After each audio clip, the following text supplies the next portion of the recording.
Hello guys, कैसे हैं आप। हाजिर हूँ प्रिमिटिव सोसाइटी का विलेज चिप एपिसोड 8 के साथ। तो इस एपिसोड के शुरुआत में हम देखते हैं इयान को, और वो पक्षी वाला आदमी जो घायल होता है इयान को कहता है, मेंग थोड़ी देर और होल्ड करो। ब्लैक फैंग ट्राइब में गया है डोमेन को सर्च करने के लिए, तुम ज़रूर हील हो जाओगे। जो सुनकर वो मेंग कहता है, मैं बहुत ही ज़्यादा चिंतित हूँ क्योंकि मैं ऐसे और ज़्यादा देर होल्ड नहीं कर सकता। मेरे को छोड़ दो और तुम लोग यहाँ से जल्दी से निकल जाओ क्योंकि मेरे ब्लड की स्मेल की वजह से बीस्ट यहाँ पर आ सकते हैं। और मुझसे वादा करो तुम मेरी बच्चे मियामो का ख्याल रखोगे, वो बहुत ही जल्दी टोटेम वॉरियर बनने वाला है। जो सुनकर यान को कहता है, तुम्हारे पास तो अभी भी बात करने की तक पावर है, तो इसके बारे में ज़्यादा मत सोचो, कुछ देर और इंतज़ार करो। तभी उन्हें जंगल में से आवाज़ आती है। जो सुनकर वो वॉरियर उस तरफ एक अटैक करता है, लेकिन वो अटैक जाके वो टोटेम वॉरियर को लगता है, वो कहता है, अरे अटैक करना बंद करो, ये मैं हूँ। फिर वो औरत जिसका नाम होंग होता है वो उस अटैक को डिफ्लेक्ट कर लेता है। फिर यान को ये देखकर कहता है, शी होंग तुम यहाँ पर क्यों हो, और सॉर्सरर भी यहाँ पर क्यों है। फिर यान को उस वॉरियर के सर पे मारते हुए कहता है, क्या मैंने तुम्हें कहा था सॉर्सरर डोमेन को यहाँ पर लाने के लिए। सॉर्सरर आप यहाँ पर क्या कर रहे हैं, क्या आपको पता नहीं यह जगह बहुत ही ज़्यादा डेंजरस है। हुआ और यू तुम लोग सॉर्सरर को ट्राइब से बाहर क्यों लाए। लेकिन सुबह उस बर्ड वाले आदमी के पास जाकर उसके घाव में हाथ रखते हुए कहता है, उन्हें दोष मत दो, मैं ही हूँ जो यहाँ पर आया हूँ, मेरे पास तरीका है तुम्हें ट्रीट करने का। फिर सुबह मनीमन कहता है, ये इंजरी तो बहुत ही ज़्यादा सीरियस है और इस इंजरी को कोई भी ऑर्डिनरी पीपल इंडोर नहीं कर सकता जैसा सोचा था। टोटेम वॉरियर्स की फिजिकल क्वालिटी मेरे इमेजिनेशन के बियॉन्ड है, लगता है हीलिंग स्किल इस टाइम ज़रूर काम करेगी। कहते ही सुबह अपने हीलिंग स्किल को एक्टिव कर देता है, जो देखकर यान को शॉक हो जाता है। यानहुआ कहते हैं, डैड क्या आपने नहीं कहा था इस मैजिक को सीखने के लिए 30 दिन की ज़रूरत होती है। क्यों कहते हैं, इस तरह का मैजिक स्किल तो मैं पहली बार देख रहा हूँ। यान को कहता है, जैसा कि ओल्ड सॉर्सरर ने कहा था, इस नए सॉर्सरर की टैलेंट तो इनक्रेडिबल है। तो भाई उस आदमी को हील करते हुए कहता है, इफेक्टिव, लेकिन रिकवरी रेट बहुत ही ज़्यादा लिमिटेड है क्योंकि हीलिंग लेवल 1 पर है, जो बहुत ही ज़्यादा कमज़ोर है। मुझे कुछ देर और यूज़ करना होगा इसे। फिर हम देखते हैं उस आदमी का घाव पूरी तरीके से हील हो गया होता है। यान को कहता है, मेंग तुम अभी भी कमज़ोर हो तो तुम्हें ट्राइब में ले जाना ही बेहतर होगा। लेकिन मेंग कहता है, नहीं मैं अभी भी फाइट कर सकता हूँ। जो सुनकर यान को कहता है, मिंग मैं बचपन से ही देखता आया हूँ तुम्हारे पास विंग है क्योंकि तुम ईगल क्लैन से हो, लेकिन तुम डार्क क्लैन से भी हो क्योंकि तुम हर वक्त बक बक करते रहते हो। तुम्हारे रहते हम अपना बेस्ट नहीं दे पाएंगे, जिसके चलते हम सॉर्सरर को ठीक से प्रोटेक्ट भी नहीं कर पाएंगे। जो सुनकर मैंग कहता है, हाँ तो ऐसी बात है, तो फिर तुम लोग अपना ध्यान रखना। फिर हम देखते हैं यानहुआ सुबह की गाल खींचते हुए कहता है, देखा अंकल मैंग जूनियर की पिक पर है टोटेम वॉरियर के साथ, लेकिन वो भी डेंजर में है। जो सुनकर यूँ कहते हैं, सॉर्सरर हमें वापस जाना चाहिए। जो सुनकर सुबह मनीमन सोचते हुए कहता है, इस जंगल में सिर्फ वाइल्ड बेस्ट ही नहीं रहते बल्कि ग्रेट बेस्ट भी रहते हैं, जो सिर्फ स्ट्रॉन्ग ऑर्डिनरी लोग और स्ट्रॉन्ग वॉरियर ही फेस कर सकते हैं। हर बेस्ट अलग अलग होते हैं जिनको वीक से स्ट्रॉन्ग तक कैटेगराइज किया गया है। यहाँ पर 3 तरह के बेस्ट है जिनका नाम mixed rest best, pure rest best and inherent rest best. और टोटेम वॉरियर का लेवल भी 3 लेवल में एडजस्टेड है। और अभी के टाइम पर ट्राइब में यानजिया, गेंशी, क्यूयान, मेंग, शिहोंग जो ट्राइब के अंदर है। और जूनियर टोटेम वॉरियर की पीक पर पहुंचने के बाद इंटरमीडिएट टोटेम वॉरियर की रेलम में पहुंचा जा सकता है। वाइल्ड बेस्ट जैसे कि डेडवुड वुल्फ्स जो रेंज अटैक में बहुत ही ज़्यादा माहिर होते हैं, उनके साथ डील करने में बहुत ही ज़्यादा मुश्किल होती है जब वो अचानक से अटैक कर देते हैं। एक ही मौका होता है जब उनके साथ फाइट करते हो विन करने का। अगर मेरी ऑब्जर्वेशन की माने तो हीलिंग स्किल की प्रिंसिपल बहुत ही ज़्यादा सिमिलर है चाइनीज़ ट्रेडिशन मेडिसिन का, और सिर्फ एडिशनल स्पीडिंग रिकवरी होती है।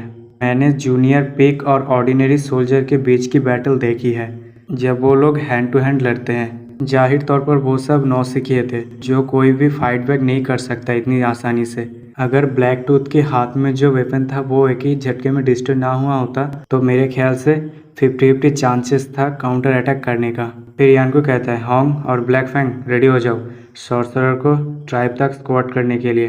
तो सुनकर सुबह कहते हैं, अरे मैं नहीं जा सकता जब तक वाटर सोर्स को ना देख लूँ, इसमें खतरा होगा। अगर मैं वाटर सोर्स को बिना पता लगाए ट्राइब में वापस चला गया तो ये बहुत ही ज़्यादा डेंजरस होगा। जो सुनकर यान को चिल्लाते हुए कहते हैं, यहाँ पर बहुत ही ज़्यादा बेस्ट है, अगर क्या होगा हम तुम्हें बेस्ट से प्रोटेक्ट ना कर पाए। फिर सुबह चिल्लाते हुए कहता है, हमें सबसे पहले वाटर प्रॉब्लम को सॉल्व करना होगा। बच्चों का क्या होगा, और ट्राइब में जो भी बूढ़े लोग और औरतें हैं, इस तरह तो ट्राइब का कोई भी फ्यूचर नहीं रहेगा। मेरी सेफ्टी इम्पोर्टेंट नहीं है, कोई फर्क नहीं पड़ता कितनी ज्यादा खतरनाक है। मैं खुद की लाइफ को रिस्क में डालने के लिए तैयार हूँ। मैं यानलोंग ट्राइब की इनहेरिटेंस को ऐसे ही अपने हाथ से डिस्ट्रॉय नहीं करूंगा। कहते हुए सुबह को वही औरत याद आ जाती है जो उसके सपने में आया था, जहाँ पर वो एक बच्चे से कहता है, तुम्हें चिंता करने की कोई जरूरत नहीं, तुम अब भूखे नहीं रहोगे। क्या तुम भूल गए मैं एक सॉर्सरर हूँ। फिर सुबह यू की ओर देखते हुए कहता है, यू तुम क्या पकड़े हुए हो। सुबह की बात सुनकर यू कहती है, ये फ्रूट्स है जो मैं रास्ते से पिक किया हूँ, ये सॉर्सरर की प्यास बुझाने के काम आएगा। जो सुनकर सुबह अजीब सा मुंह बना लेता है। फिर वो सब वाटर सोर्स की ओर जा रहा होता है, जहाँ पर रास्ते में यान को कहते हैं, थोड़ी देर रुको, हमें सुबह होने तक इंतज़ार करना होगा। फिर हम देखते रात से सुबह हो जाती है। फिर हम देखते वो सभी एक लेक के पास आया होता है, जहाँ पर उस लेक के उस पर 3 मॉन्स्टर पानी पी रहा होता है। जो देखकर सुबह मनीमैन कहता है, तो ये डेडवुड वुल्फ है, इन्हें देखने से कितना ज़्यादा खतरनाक लग रहा है, तो इनकी वजह से मिंग इंजर हो गया था। यानको कहता है, यहाँ पर एक रास्ता है जिससे वुल्फ से डील कर सकते हैं, लेकिन सबसे मुश्किल बात यह है कि लेक के अंदर रॉक क्रोकोडाइल है। उनकी कमाल की बात यह होती है कि वो सूंघने में बहुत ही ज़्यादा एक्सपर्ट होते हैं और वो सब दर्जन में रहते हैं और हर एक क्रोकोडाइल बहुत ही ज़्यादा स्ट्रॉन्ग बेस्ड होता है। और हमारे ट्राइब में जितने भी टोटेम वॉरियर्स हैं वो सब इधर आ गए और इनके साथ फाइट करें तो हम मुश्किल से इन लोगों से जीत सकते हैं। मुश्किल से हम इनमें से 2 को ही डाउन कर सकते हैं। हम तभी पानी को कलेक्ट करते हैं जब वो क्रोकोडाइल सोने के लिए ज़मीन के ऊपर चला जाता है। ये सबसे अच्छा टाइम होता है पानी कलेक्ट कर वहाँ से भाग जाना। जो सुनकर सुबह कहते हैं, ये तो बहुत ही ज़्यादा खतरनाक है, लेकिन ये बहुत ही ज़्यादा आसान भी है अगर हम खोदना चालू करें तो। क्या खोदना?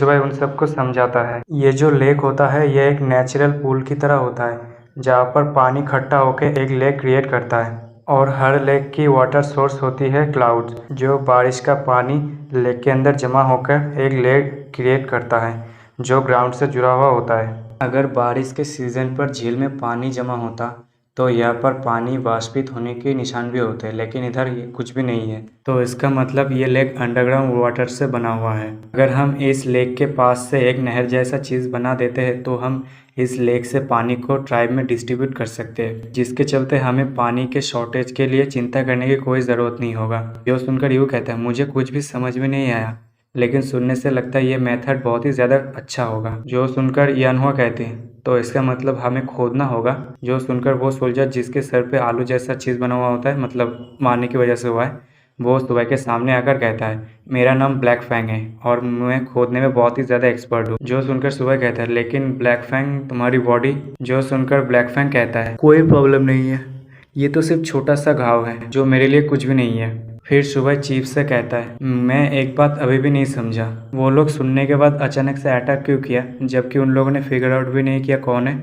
अगर मैं केयरफुल नहीं रहता तो मैं डिजास्टर से जा मिलता। जो सुनकर यानको कहता है, यहाँ पर एक कारण है, जब हम हंटिंग ग्राउंड में एंटर होते हैं तो हम वाइल्ड एनिमल से ज़्यादा डिफरेंट नहीं होते हैं। हम वो लोग होते हैं जो उन्हें हंट करने वाला होता है या फिर उनका खाने बनने वाला होता है। स्पेशली रात में बहुत ही ज़्यादा बीस्ट अप्रोच करते हैं, जिनमें से कई सारे बेस्ट की सुनने की क्षमता कमाल के होते हैं। इसलिए हम पहले स्ट्राइक करने के लिए तैयार हो जाते हैं, क्योंकि जीतने का चांस बहुत ही ज़्यादा कम होते हैं, क्योंकि हर एक सोल्जर स्ट्रेंथ में इक्वल होते हैं। वो ट्रेनिंग के दौरान या फिर बैटल के दौरान आसानी से इंजर हो जाते हैं। घाव बहुत ही ज़्यादा खतरनाक होते हैं। हंटिंग ग्राउंड में वाइल्ड बीस्ट की काटने की वजह से मौत भी हो सकती है, क्योंकि ट्राइब में वर्कफोर्स बहुत ही ज़्यादा कम है पहले के मुकाबले, इसलिए हम केयरलेस नहीं होते। जो सुनकर सुबह कहते हैं, चीफ मुझे माफ़ कर दीजिए, ये मेरी गलती है। जो सुनकर यानको कहता है, ये अच्छा हुआ कि सॉर्सरर ने इसे समझ लिया सिचुएशन क्या है। आज के बाद से तुम कभी भी अकेले अपनी मर्जी के मुताबिक कहीं भी मत जाना। फिर वो ब्लैक फैंग बड़ी तेजी के साथ जमीन को खोदने लगता है। जो देखकर सुबह कहता है, ब्लैक फैंग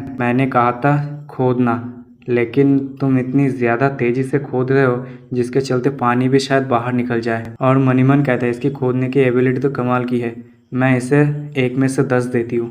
फिर हम कुछ देर बाद का सीन देखते हैं, जहाँ पर सिस्टर होंग एक पेड़ पर नज़र रख रहा होता है और यान को आसपास देख रहा होता है। सुबह यानहुआ से कहता है, यू ब्लैक फैंग को डायरेक्शन देने के लिए गया है, कहाँ खोदना है ताकि वो गलत डायरेक्शन में खोद ना दे। और यानहुआ से कहता है यानहुआ रेडी हो जाओ। जो सुनकर यानहुआ कहता है हाँ ठीक है। फिर सुबह यानहुआ को देखते हुए कहता है जैसा कि सोचा था ट्रेंड सोल्जर, लेकिन इसकी बर्थ हाय हाय क्या ही कहूँ। तो आप समझ रहे हैं ना, इतना भी ज़्यादा सख्त लौंडा नहीं है ये। फिर यू आकर सुबह से कहता है सॉर्सरर, खोदते हुए फैंग को पानी की तलाश हुआ है।